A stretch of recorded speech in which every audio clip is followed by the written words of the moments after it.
What's going on, everybody? Welcome back to the channel. Really excited to kind of do this, jump on here, go live, get the year started off right. Always enjoy doing these just because, it gives me kind of a chance to kind of kick back and interact with you guys as much as I can.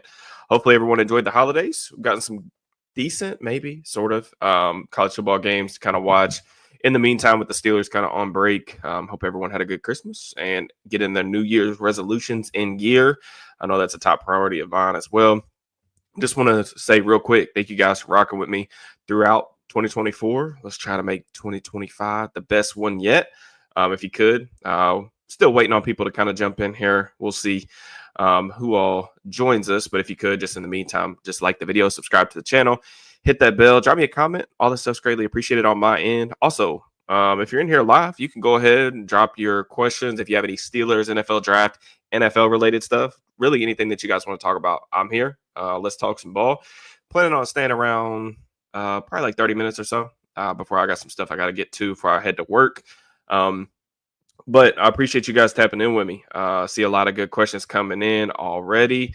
And I'll get to every single one of those. I do real quick. Just want to talk about one thing that I've been seeing a lot of discussion on just on Twitter, just with the Steelers, like 3-game slide and everything, as they kind of sit here with the regular season finale against the Bengals coming up, about whether like 2024 could be considered like a successful season still, all that stuff. I just wanted to kind of get my stance out there just while we still have time, because, we got some stuff coming up that we'll have to attend to. But, there's an article that I write every single year for Steelers Now that basically goes into like not just my expectations on the Steelers, like predicting how many games they're going to win, but also like what I would define as a successful season. And this year, I think the last line of that is really I want to see an offensive identity, and then I want their like talented young and up and coming pieces to kind of turn into some foundational pieces for the future. Like I didn't really have any expectations on this group being able to necessarily contend for a Super Bowl or go deep in the playoffs in the AFC. Before the season, I predicted them to go 9-8. I had them at 10-7 before the preseason, and I kind of did the opposite of what I did the year before, where I knocked them down a game just because I didn't feel like I liked the direction of where the offense was going.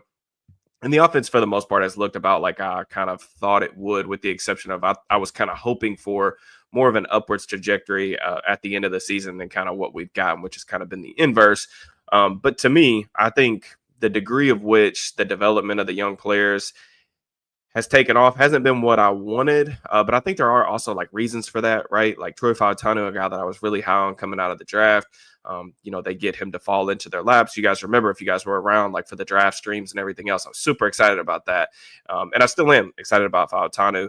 I know it stings to see like all these rookies kind of going crazy around the NFL right now. Like you look at guys that he was picked over, like in particular, like I swear to God, I get tweeted like every day about Brian Thomas Jr. going crazy in Jacksonville with the Steelers still needing a receiver. I know it sucks. I think Fautanu is still going to be a really good player, man. Like, and this class in general, like just had so many good early returns, especially on the offensive side of the ball, that it's hard not to like, look at the outside and say like, man, I wish that was the case. And that's kind of like been a bummer for me because, my kind of thought process was like, there's a lot of new pieces with the quarterback, with the offensive coordinator. You got new guys on the offensive line, trying to get all these guys to gel. And then hopefully the second half of the season, they kind of hit their stride. And, Zach Frazier has been awesome. I think Mason McCormick's really struggled to a degree, but this was kind of a year that I was expecting him to be like a redshirt year, jumping up in competition. I didn't really think that he was going to be ready to play right away. Injuries to James Daniels kind of forced that in. Before the season, I said that James Daniels was probably the guy that was going to benefit the most from this scheme change with all the wide zone and stuff like that. He only plays a couple games. So it's just, and then Broderick too. Like I think Broderick still, to some degree, probably playing banged up, maybe not 100%, but he obviously hasn't taken the step forward that I think the Steelers or any of us kind of wanted him to take.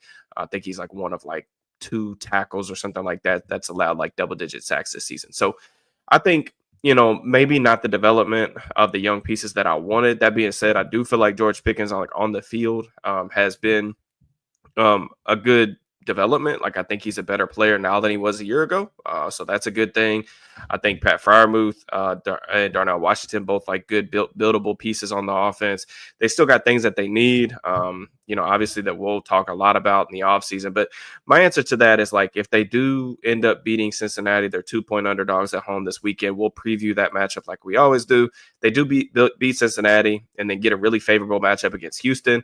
I wrote actually today for Steelers Now that I think that if you ranked all the playoff teams 1 through 14, in terms of like best to worst, I think Houston might be 14 for me, and probably would be for some other people that like look at the NFL from like a broad landscape or lens. So it's a really favorable matchup, especially for Pittsburgh for like what they like to do. So I mean, if that stuff plays out and you get the matchup at Houston, of course you got to go win the game, you got to execute all those different things. But this can still be a successful season, even if they get into the divisional round and they get drummed or something like that. Because I really don't think, there's only about 4 or 5 teams in the NFL every year that are really like true contenders that have all the pieces, the necessary ingredients, not just from the roster, but from the coaching staff. And then you got to get some injury luck on top of that. Like I think of a team like Detroit, man, like they had to go through a lot of trials, tribulations, things like that to build this roster a certain way.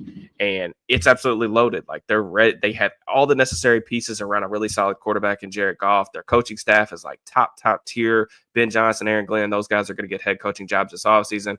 But they've just been injury riddled, like to no other. You know what I'm saying? Like they got like 18 guys on IR. So I mean, just there's a degree of luck is all I'm saying that goes into this. Now, if you're judging success on whether they're actually closer to being true contenders, to being like in that Kansas City tier and things like that, I think that's where the conversation gets really tricky because the defense is getting a little bit older. Obviously, the quarterback situation with Russ, I think Russ is going to be back, but that's probably more of like a stopgap thing than anything in terms of like the future, just given his age and all that stuff. So, I think that conversation can get a little bit more tricky if you're trying to see if they're any closer to actually winning a Super Bowl. But, obviously they'll go out this weekend and they lose to Cincinnati, give them the chance to make the postseason, whatever. And then they go to the wild card and, if they lose to Cincinnati, they will have to go to Baltimore to play the Ravens. The Ravens have been red hot since their bye week. If they come out here and they lose their last 5 games of the season, and I'm not wishing that into existence by any means, but that's the type of collapse that deserves a lot of scrutiny, right? So that would be really disappointing. But all in all, man, I don't think that that's necessarily going to happen, but I just wanted to kind of get that out there just because I've gotten a lot of questions about that. Kind of rolling through some of these questions. Hey, DB, happy New Year to you too as well, man. I don't think that Holcomb really is going to play into their like short-term, long-term plans at the linebacker position. I mean, I guess that it could. I think the best thing about this whole thing is like I'm just happy that Cole's been able to get back on the field, man. To be honest with you, that was a brutal injury. For him to be able to get back is huge. He is an option for next year. But the one thing about Holcomb, we kind of said this before he signed with the Steelers. On this channel is like he's just had a hard time staying healthy throughout his career. This isn't like a one type injury for him. It's just he's had some bad injury luck. So the Steelers could save $6 million by cutting him next offseason. He has a $7.6 million cap hit. I'd be pretty surprised if he's back, and I don't even know that he's going to play. To be honest with you, guys like that, like into the season, with them having like Logan Lee, Cole Holcomb, those type of guys practicing, it makes sense because you got to empty the clip, right? Like try to get these guys in. But I think it's more about like injury insurance than anything else. And it's just good because like you get those guys involved and up moving around preparation just in case you need them. Somebody goes down, gets hurt. Hopefully that doesn't happen. But so my answer is I think Landon will probably be back. Landon City wants to be back. I think it's a really good fit for him to be in this defense. And he would be somebody that I'd prioritize. He's not going to cost you a lot either. So I think there's a lot of benefits to, bringing back a Landon. I think he's probably the play there. DB, you think Steelers will take a swing at Drew Aller if he changes his mind, declares? This is the one thing I'm going to say about Drew Aller. I was tweeting last night just saying that, like, he had a good first quarter. And, like, the amount of people that, like, are just so smitten by their college allegiances on, like, the teams that they root for in terms of, like, how it translates to, like, the pros is just funny to me. Like, I guess that's why I'm always really glad that I don't have a college team because I like to be objective about the guys coming into the draft. And a lot of people, man, they just do not have the capacity to do that. I think Alice should go back to school. I do like the development that he showed this year. The touch on the ball, the deep ball accuracy has been much improved. look, man, like from a size, from a tools, from a measurable standpoint, there's a lot to like with him. The dude can really spin it. There's no doubt about that. I like that they put more on his plate this year. I would like to see Penn State get some actual receivers for him to throw to. I still don't think that receiver room is up to par with what a lot of young, talented quarterbacks get to play with in college. But I do think their offensive coordinator is someone that he could, potentially build on something with next year. Would the Steelers take a swing on him? I think Aller, if he did come out, would go before the Steelers would even have a chance at even trading up for him. I think he'd be probably some team's QB1 in this class. It's a bad quarterback class. Like, there's no sugarcoating it, man. So, no, I don't know. I'm sure they would be interested in to some degree, I would assume, but not anywhere in the swing of that. That's more of a, hey, go back to school and we'll see what 2026 lies type of question for me. Timothy, bad wide receiver class. We go first 2 rounds, defensive line, cornerback. Who do we get excited about on the back end of the first? Yes, this is actually going to give me a good opportunity to talk about somebody. So over the past, I would say like the past week, something that I've really been doing is trying to get like my preliminary like scouting reports done for a lot of the Senior Bowl guys. Just because we got the Senior Bowl coming up about 6 weeks. Planning on doing a lot of content on here, but also for Steelers Now, stuff like that with the draft coming up. So I'm just trying to like play catch up because some of these guys, the draft people that do this on an everyday basis, like they don't have teams that they cover like year round. So they get to do NFL draft content nonstop. And that's just not for me. I'm playing catch up. Like I do it in the summer. I watch the games live and stuff during the season, but oftentimes I'm playing catch up like this time of year. One guy that I would say back end of round 1 that I would say you should get excited about is Derek Harmon from Oregon. You talk about needing a defensive lineman. If that's the route that they go, Harmon's a really, really interesting player to me, man. He's 6'3", 310 pounds. I went through and watched like 3 or 4 of his games.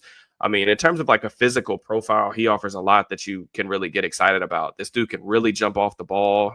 He can cross face of offensive linemen with ease. He's got some pass rush moves to him. You'll see him work his hands. He's got a little bit of power to him, but he has a 2-hand swipe. Always keeps his hands, always keeps his feet moving.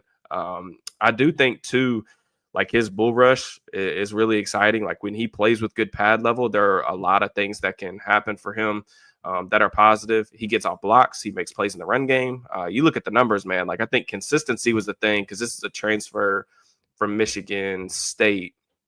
Consistency was a big thing that I remember from summer scouting, and he's really improved in that regard, man. Just on a play-to-play basis, he can get off blocks. Like I said, I've even seen like encouraging things about like him trying to, build on double teams and keep his linebackers clean and things like that. So there's a lot of things that I really like about Harmon. I've actually considered maybe doing a film room on him soon for the channel. So yeah, Derek Harmon would be a guy that I think you guys, if you're not already familiar, I know Oregon's getting absolutely busted right now by Ohio State. Ohio State's a wagon, man. But Oregon, Derek Harmon, that's a guy that I would be kind of excited about maybe in the first round or so. Omar's Burner. I love the picture, man. That's a classic. Interested in your thoughts on Siobhan Ravel.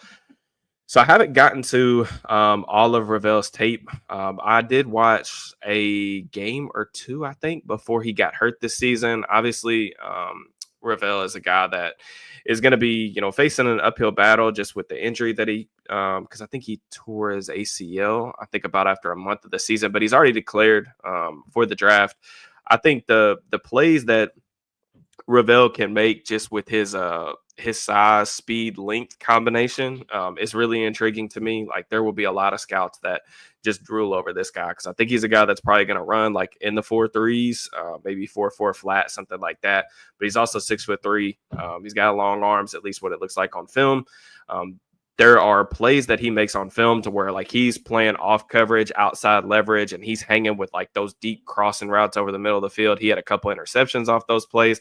Those are like the truly special type plays that you see at the college level. I do think, he's got some, he's got some good things in terms of like his technique at the line of scrimmage. I will like to see, some of the stuff in press, like he does get beat maybe a little bit more off the line than I would probably like to see him get beat, but he's a willing and consistent tackler. That's something that I like too. Like if you look at like his missed tackle rate, and that's something that I think matters a lot in today's NFL, just with the way that offenses are trying to attack. So I haven't finished Vrabel.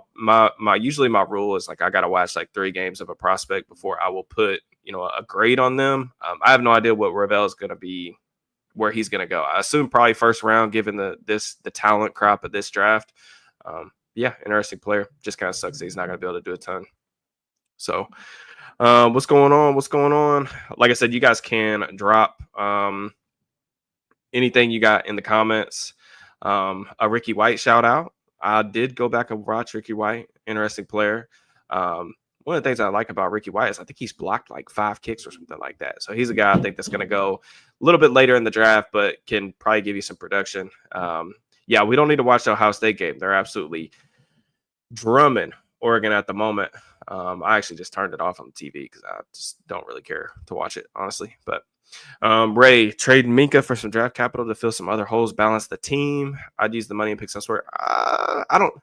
Here's the thing. I think they already have enough holes, in my opinion, to address, I guess you could say, next offseason, that I wouldn't be really trying to, trade Minkah to create another hole, if you would. I also don't think like I will acknowledge like Minkah has not played very well in the last couple of weeks, but I really think that over the first several months of the season, I thought he was completely fine. It was just like the ball just wasn't going in his direction. I think over the past couple of weeks, he's been involved in some miscommunications and things like that on the defense side of the ball that I think are kind of frustrating. But even if like you trade him, if they did trade him, I mean he's got $13-14 million in dead money. So I mean it's not worth it. And then like if you're going to play the style of defense that the Steelers like to play, which is like really single high, cover 3, cover 1, what you want to play, like you're going to have to go invest in like a premium center fielder because you got to have somebody that can roam that part of the field. So I wouldn't do that personally. I understand like there's a lot of frustrations around Minkah. I think that he should be like, I mean, this is definitely not his best season, 100%, but I'm not to that point. I hate that I'm asking about the draft of the Steelers in the playoff. What positions you see them going? I mean, I tweeted this the other day. I think the best thing for them would be if like they could find a way to get a big time receiver in free agency or through a trade or something like that. And then I think that they've got to probably double dip at cornerback. Obviously, you need help on the outside, opposite Joey Porter Jr. But also, I think it's just time for them to stop putting a Band-Aid over this like slot cornerback spot.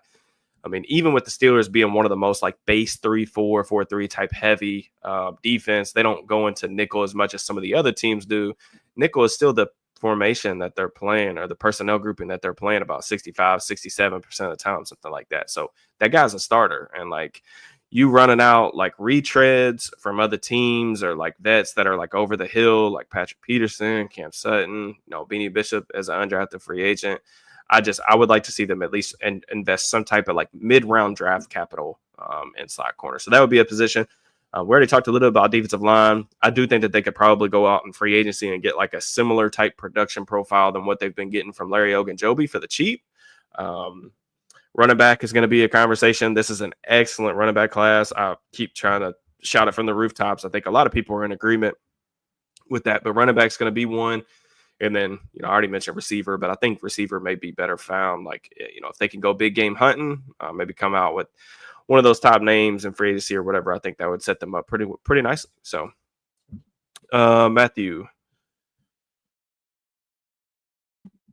what's the most overblown talking point from the last 3-game slide? Overblown talking point. Man, that's a good question. I haven't really thought about that too much. I mean, I think there's valid concerns on both sides of the ball. I would say like overblown. Man, that's a good question. I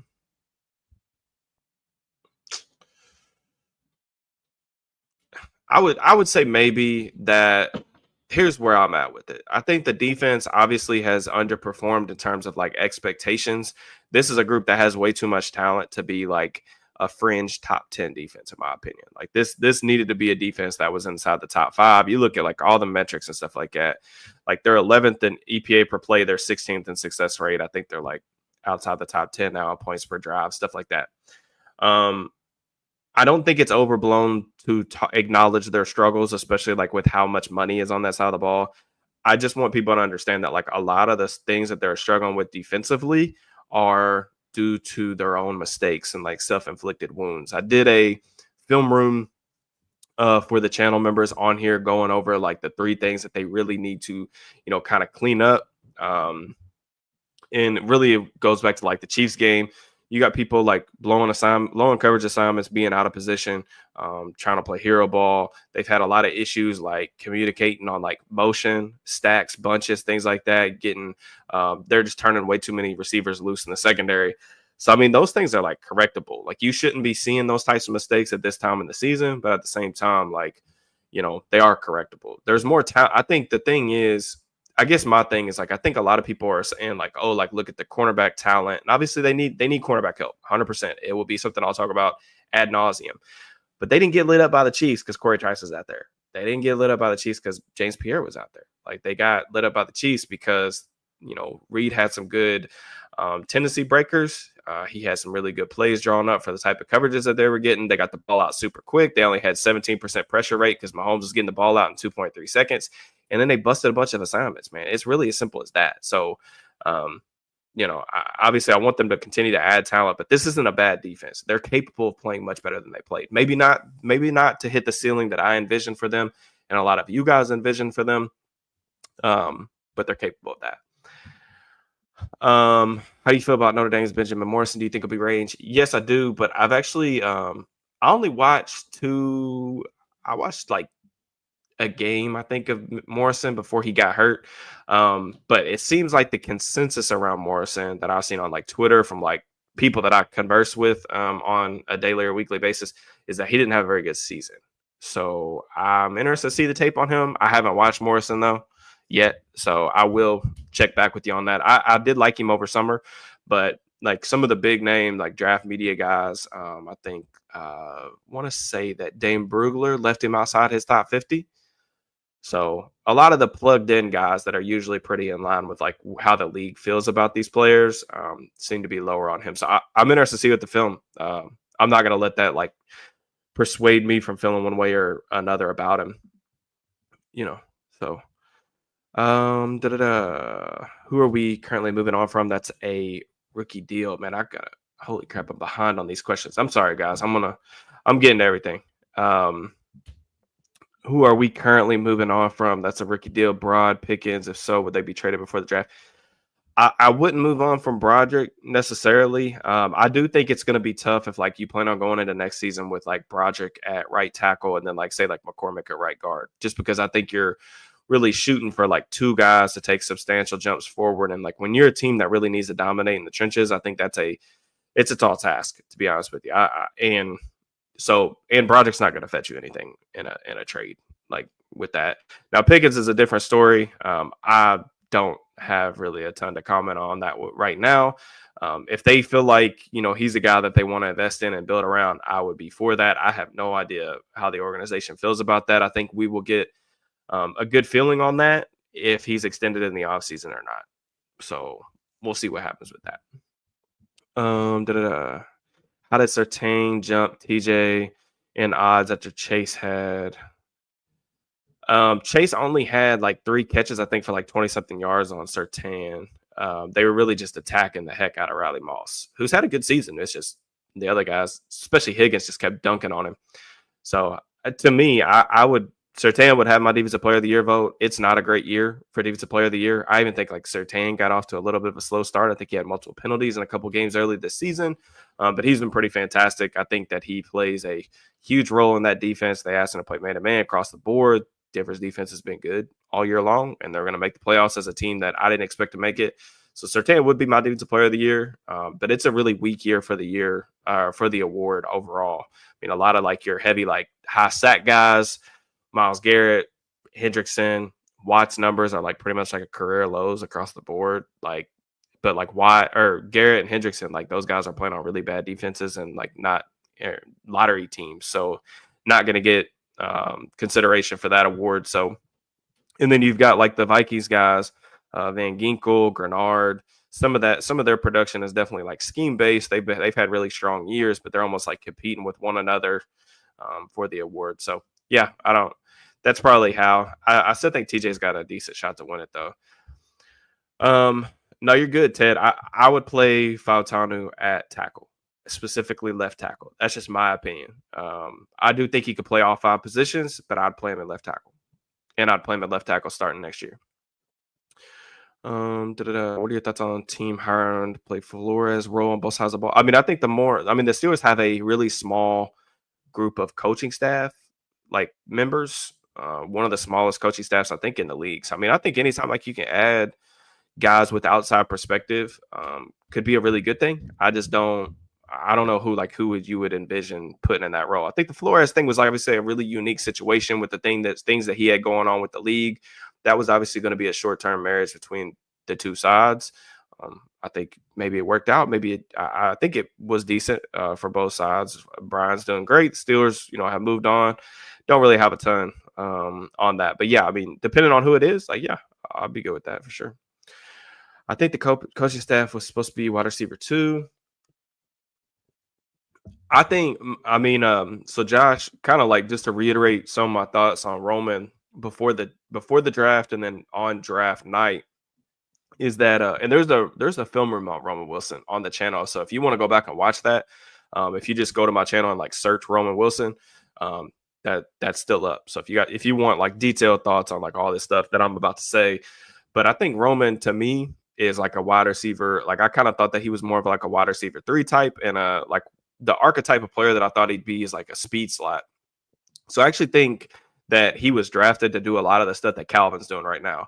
In terms of like you've heard Arthur Smith talk about this a lot in his press conferences this year, but a guy that can stretch the field, stretch the field vertically and horizontally. And with all the crossers and like when you watch Roman Wilson at Michigan, like that's what he did, man. Like he stretched the field vertically for them, got deep, got safeties to back up, and then ran a ton of crossers. And I think that that's some of the things that they would want him for. We've seen Calvin do some of those same things in this offense. Now, where Roman has an advantage, in my opinion, is like he's a little bit bigger, a little bit more dense. I think he's more capable of finishing catches through contact. But it was tough for me to see him like as like a wide receiver 2 because I think if we're talking about wide receiver 2 is like, can he play outside? He didn't really do that at Michigan. Like when he was outside, he was really being like put out there with like exit or fast motion. And I don't think like he has the route tree necessarily that you'd look for to be able to survive out there. And like there just weren't a lot of reps against press coverage. And when he did face press, didn't think he had a ton of success doing it. So I'd like to see him improve as a route runner, especially against press, give him some chances outside. That's obviously something that we didn't get, unfortunately, this year just because of the injuries and things like that. But he's going to have to battle, I think, with Calvin for that slot spot next year. And who knows? We'll see. Definitely don't want to like just give up on Roman or anything like that. But also at the same time, I'm just not really sure that I have anything else to add other than what I've already said, just because we just haven't seen him on the field. So it sucks. Why can't we fire Tomlin and hire Ben Johnson? I mean, we can have. I will postpone any like Tomlin conversations just until the offseason. I'm not somebody. Because I'm not somebody that is shouting from the rooftops that they need to move on from Tomlin. But at the same time, I do think we need to have a hard, like, introspective look at what exactly this organization is shooting for these days. Are we shooting for playoff berths? Are we still shooting to win Super Bowls? And things that need to happen in order to get there. Ben Johnson's a great coach, though. That's really all I have to say about that. What do you think was the biggest lesson the front office learned this season? For me, it's Omar sees that there's no perfect trade, slightly overpay if needed. Yeah, I mean, I think it would be a lesson that I think that hopefully the team in general is starting to learn if they haven't already. But it's something that I repeat consistently on the channel, is that like you have to have a top 10 offense to win a Super Bowl. Like if you are not a Super Bowl contender if you don't have top 10 offense. So whatever you got to do to get there is what you got to do. And I do agree with you that like, the ugly thing about the Ayuk thing, man, is like if they would have just given up the 2-day 2 picks earlier in the process, he'd be a Steeler. So, and obviously he gets hurt. You can't predict injuries like that. Ayuk's never been a guy that's been banged up or anything like that. Freak stuff happens like that. You can't predict. But Yeah, I mean, it sucks, but I think going into the season with Van Jefferson as a starter, having to play, 80, 90% of snaps, it's indefensible. I said it in real time. It's came back to bite them, especially in certain games, I feel like. But it's something that I hope they address in the offseason and try to just get it right. The thing, too, and I know that I'm kind of talking out both sides of my mouth, but I really do feel like, in large part, I think Omar Khan's done a solid job as a Steelers general manager. I like a lot of what he's done. I will never understand the thought process that went into the wide receiver position this offseason, like at all whatsoever. So that's something I definitely disagree on, but that's just, what happens sometimes. How you feel about Kyron Lacy? I know I told you guys I was going to watch Kyron Lacy, and I haven't yet. I'm so sorry. I haven't watched him. He is, I think, going. Is he going to the Senior Bowl? I don't have the Senior Bowl roster on my computer anymore, but I promise, I owe you guys Kyron Lacy thoughts. I just haven't got to him. I'm sorry. Happy New Year, man. Appreciate it. Saw that JJ is gonna be shopped this summer. What are your thoughts on bringing him in, signing Russ to a 2-year deal? I don't think they'll trade JJ. I think the only conversation for them is really, what do they do with Darnold? Do they tag him? Do they try to, you know, bring him back and kind of wait and give JJ another year to sit? I don't know what they do. I'd be really surprised if they traded McCarthy though. If they did, they'd get a lot for him though, just because I think if McCarthy was in this draft class, I think a lot of teams would have him as QB1. So it's Juju. Appreciate the super chat, man. Thank you very much. In your opinion, who's better, TJ or Miles? I'll say TJ. I think the best way I would probably describe it, and this is the way I've described it in the past, I think that TJ is a better overall player. I think that Miles is probably a better pass rusher, if I had to say. But I mean, they're two all-time greats. I completely understand. Like, there's a lot of like hatred in both fan bases for the opposing player. I don't like Cleveland at all whatsoever. I've never felt like one way or another really about Cleveland, just because like they haven't been remotely relevant in my lifetime, to be honest with you. So I honestly don't have as much hatred for Cleveland, maybe as some people that actually live in the Pittsburgh area do. But I do appreciate, like, I don't like Miles either, especially after the incident with the helmet thing and all that stuff. But he's a heck of a player, and I think that they're both, first ballot Hall of Famer type. So we've been, I think, collectively as a group, really lucky to watch such a really, really good pass rush duo in the AFC North for a long time. Tyleek Williams or Harmon? Harmon for me right now, but I haven't watched Tyleek since the summer. But preliminary grade, I would lean towards Harmon. Tyleek's a good player though, for sure. I'm interested to see his 2024 film. What are your thoughts on the first round prospects, wide receiver prospects so far? Man, it's just underwhelming. I feel like compared to last year, we got so spoiled. I had 5. So I was tweeting about this yesterday, but I had 22 players last year's cycle with true first round grades. So just the way I do my grading scale. This year, it's going to be I'm going to end up probably having the lowest amount of true first round grades that I've ever given out. Basically, and since I started to redo my scale, which is 2019, I believe. So I had to go back and look. But I'm not going to get anywhere close to 22. Of those 22 players last year, I had 5 guys with first round grades. So I don't know. It kind of hurt too with Burden specifically. Burden didn't have the year that I think a lot of people, including myself, were wanting him to have. I do still think he's a really talented player, but a lot of these guys are really position specific, I guess you could say, too. Like Burden has played mostly in the slot. That's kind of where I see him best at the next level. Emeka Ibuka, they pretty much only played him in the slot this year. And I don't necessarily think that devalues the player.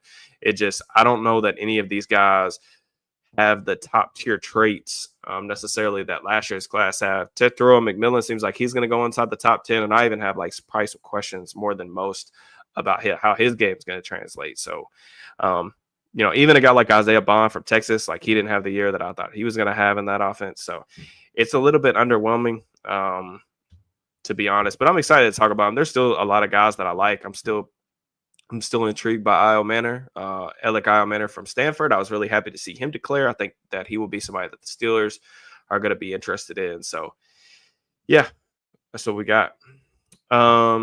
Steve, home underdogs next week. We'll be underdogs next week, so we're expected to lose 5 in a row. it won't be shocking to me either. I don't want to believe in that reality right now, I guess. DB, who's your guy in the slot, not named Sebastian Castro? Janae Barron from Texas is a guy who plays all around their defense. He would be somebody that I would be kind of intrigued by. I don't know like what his draft stock is. I haven't looked at like where he's at on the consensus board or anything like that. I haven't seen him in a lot of people's like top 50s. Like I don't think he was in Brugler's top 50 that he dropped a couple weeks ago or whatever. But Janae Barron, somebody that I think could play inside. So yeah, Castro's another good shot. I talked about him. Castro's kind of like this like safety hybrid from Iowa. Really I haven't watched him a ton this year, but I did watch him last year when I was scouting DeGene. Should we fire the defensive coordinator, someone that blitzes? We should have never gotten rid of Flores. I mean, I don't think it's necessarily as simple as like bringing in somebody that blitzes more. Would I like to see them be less predictable on defense? Absolutely, I do. But there's always some give and take, like with those like more aggressive style defenses. For me, it's more about like the results. And when I say like results, I don't just mean like where they rank in scoring. Like I'm obviously somebody that cites a lot of like stats when I talk about certain things, but really what matters to me the most is like, do you have the capacity to slow down like the best offenses in the league? Like that doesn't mean you're going to hold them to 10 points, but you look at like some of the things that Flores has done this year to some of the better schemes or some of the better play callers, and I think it's admirable. And so, it doesn't do you a ton of good in the playoffs to hold a team like Cleveland with DTR quarterback to 15 points or whatever to boost your defensive rankings. When you got to go to the playoffs, you got to see Josh Allen. So like that's just where I'm at with that. I want whatever system, whatever scheme, whatever coaching staff is going to be able to give me that. But I don't think it's as simple as just blitzing more. I would like to see them be more creative up front and create more like unblocked pressures and be less predictable for sure. So that I would agree with. Ideal situation, get Higgins. Yeah, I mean, I've said this for a long time, really since he was drafted. But I think Benton's more of a 3-tech to me personally. I understand that he's kind of had to play nose, maybe out of necessity. Maybe that's just how they're always going to deploy him. I don't know. I personally would move him to 3-tech, and I'd go get a cheap nose tackle. In free agency, there's always these guys kind of just roaming around for like the vet men or $2-3 million or something like that. There's your starting defensive line next year. You can save some money by going elsewhere with the Ogunjobi's contract, and then you can kind of draft you more talent on top of that. So, where do you draft a running back? I am 1,000,000,000% drafting a running back, and this is no disrespect to like guys like Najee Harris has been a solid back for the Steelers. I still think he's a solid player, and I don't want this to come off as like anti-Najee. There is no reason to bring him back next year in this style of offense. And I'm like 99% sure that Arthur Smith's still going to be here unless like he takes a college job or something like that really particularly interests him. I don't think he's going to get head coaching jobs. He seems like he likes it in Pittsburgh. If you're going to run this much like wide zone, this much zone concepts, there's no reason to bring Najee back. Like I just don't think it necessarily fits his skill set. And he's basically, if you really just like look at all the numbers and stuff, it looks like the same production that we've gotten over the first 3 years. There's nothing wrong with that. Like it's been solid, but they didn't pick up his 5th-year option for a reason. I just don't think I don't see any reason why you would want to give him like a second contract when there's legitimately, I wouldn't be shocked if I don't even want to put a number on it of how many running backs that I will have like day 2 grades on. I mean, this is such a good class.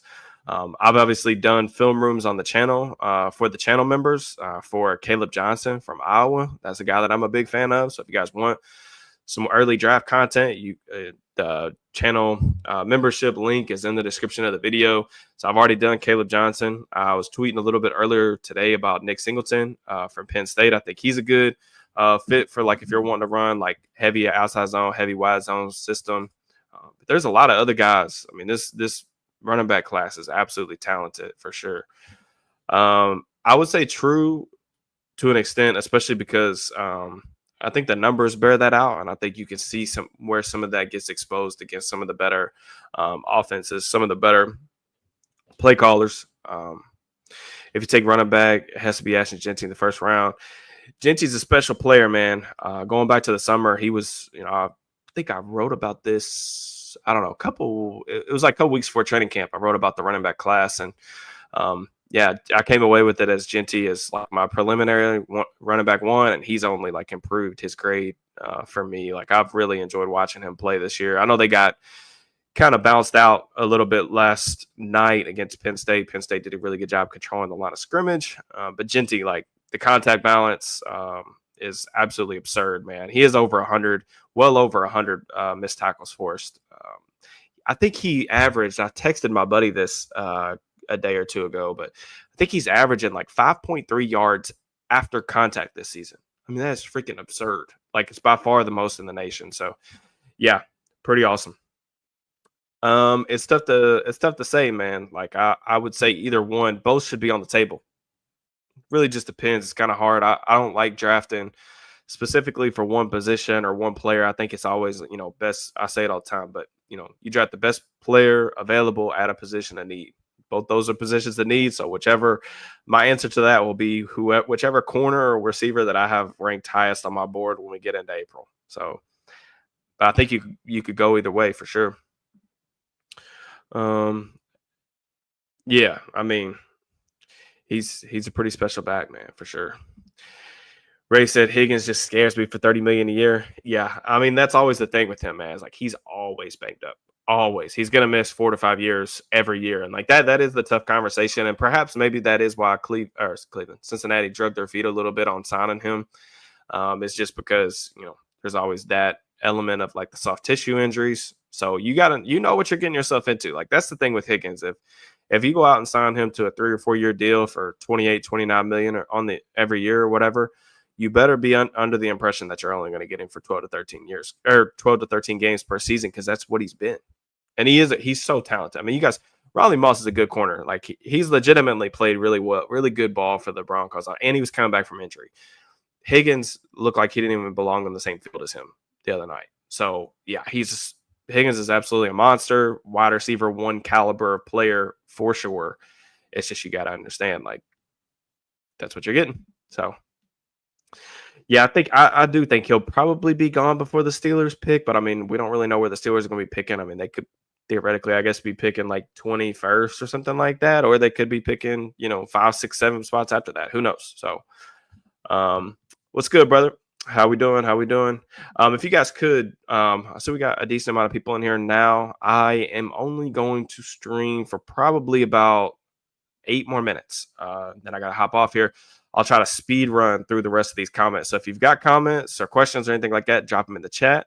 And then I'll try to answer as many afterwards as well if you want to leave a comment on the video. But if you guys could, if I could get all 65, 68 of you guys to just like the video, that would really help the algorithm.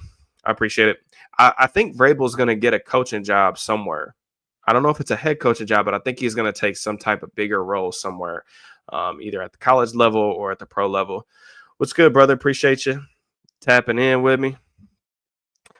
Stacks, I talked about Derek Harmon a little bit earlier. That's a guy that I think everybody should be paying a lot of attention to. So that's been he's the most recent player that I've watched, Derek Harmon from Oregon.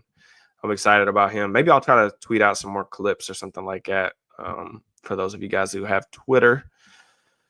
I'd say Tomlin should be reducing his say. Tomlin has no say in he has say in terms of like how the offense is constructed. Like he has say in like the hiring and the style of ball that he wants them to play. But he's not really that involved in the offense. The defense is a different story. But he's pretty hands off from everything the Steelers are like weirdly secret about all that stuff. But from what I understand, the way that I understand it, yeah. So I don't know, man. I think that I think that franchise is pretty high on JJ. And then I also think there probably was a calculated decision to let Kirk go, even off the Achilles and things like that. I think they wanted to kind of get out of that. Like, I don't want to call it like QB purgatory, but that's kind of like those second contract quarterbacks that aren't necessarily like guys you win because of. I think they wanted to get out of that kind of financial spectrum, and that's why they wanted to get on a rookie contract deal. I could be wrong. I mean, who knows? I have no idea. Like I said, I don't think it's crazy to bring Darnold back with how he's played. I've been pretty impressed. I think especially like the second half of the season he's played. Like I thought the first half there was a lot of he seemed to me like he was getting the benefit of like being in a really good environment, and he was more of like a caretaker. Uh, if I could put it nicely, I think the second half of the season, he's just been playing phenomenal ball, and that's credit to him. To be honest with you, I didn't see this coming from him, even as someone who liked him coming out. But I did not see this coming for sure. Where do you think Justin goes this off season? I mean, I'd want Justin back if you can get. I'm assuming you're talking about Fields. I would want Justin back as the backup if you could keep him. If they're actually, if he wants to stick around. But I think a lot of that will depend on like the type of contract that Russ gets. Also, if Russ comes back, does he really want his backup to be somebody that he was in competition with the year prior? I don't know the type of dynamic that would create. I'm just speculating. I'm not anything more than that. I think that could create a weird dynamic, is all I'm saying, especially if you're wanting to go into next season saying like Russ is the guy, at least for like, the short-term future. Yeah. Justin, how much can the Steelers realistically improve their roster after the Wilson deal? I mean, there are ways that you can get around it. I mean, I've seen like the numbers that I threw out a couple weeks ago was like the 3-year, like 130 range or something like that. Basically, it's kind of similar to like the Baker contract with like cap inflation, because the caps went up. It's like the same kind of percentage that you would get. The third year that you would put on there is really just, maybe you're not necessarily thinking that you're going to keep him all 3 years, but that does allow you to kind of spread the signing bonus out and keep his cap hit relatively smaller for next season, where you can really capitalize on the window. Of course, like there's no guarantee that like a guy like Cam Hayward, who's played at, in my opinion, like a defensive player of the year level this season, there's no guarantee that they're going to get that style of play again next year with his age and things like that. But I do think, keeping his cap hit lower for next year does give them the best chance of winning in the near future. That's why you'd want to put the third year on there. That's why I think like a lot of speculation about like, oh, like they could bring him back on like a 1-year, $35 million deal or something like that. I just don't think that that's the route that they'll end up going, because that's a massive cap hit that you'd have to pay out. So, is it going to be as easy as it was this year? No, but that's also why I wanted them to make a big swing at wide receiver all offseason. That's why I talked to ad nauseum about it, because this was a really unique opportunity to get a starting caliber quarterback for pennies on the dollar, but they didn't do that. So that's just where we're kind of at. So, what's the theoretically highest that you would draft a running back? Say Genty's there at 20. I would take Genty at 20. Yes, I would, for sure. For sure. I love Genty's game. I would take him at 20, no doubt. I think if you're talking about like drafting a running back this year, I think it really depends on the class too. It also depends on like the build that you have on offense. Like Saquon's a good example because he's went nuts in Philly this year, is deserving of all the accolades that he's gotten. But I also think that like running back is a thing that you kind of want to like put your offense over the top, or to take your offense to another gear. You don't want your running back to like be the centerpiece of your offense, where you're trying to like, because it's difficult for that player to uplift everybody else on his own. So like if you have a bad offensive line and like no talent up front, like drafting a running back in the first round, especially in the top 10 or whatever, it's usually a bad investment. I think we've seen that over the years. But I think, Genty, especially like the Steelers, not that their offensive line has came together the way that I wanted it to, but I do think that they've invested enough to where like they could take a running back early. I think Genty's going to be a real difference maker in the NFL. I really do. There's very few negatives like on his scouting report that I even really have noted. I did note that he had 5 fumbles last year. He fumbled twice last night. So ball security is a little bit of a thing for me, but other than that, man, he's a pretty special player. So he's awesome. I need Jeremiah Smith to go ahead and skip college. You and me both, man. You and me both. I saw some Julio comparisons. I mean, I saw somebody say the other day, like he's listed 6'3", 225? I mean, every time I watch Ohio State, like I've watched Ibuka a couple times this year, and it's hard not to notice Smith. Like he's by far the best player on the field, and he's a freshman. It's pretty ridiculous. I feel like we only get like 1 or 2 players like that every single year in college football, and he's one of them. So, yeah, I mean, I don't think it's realistic to think that Tomlin's going anywhere. For sure. Couple Tyler Warren questions before we jump out of here.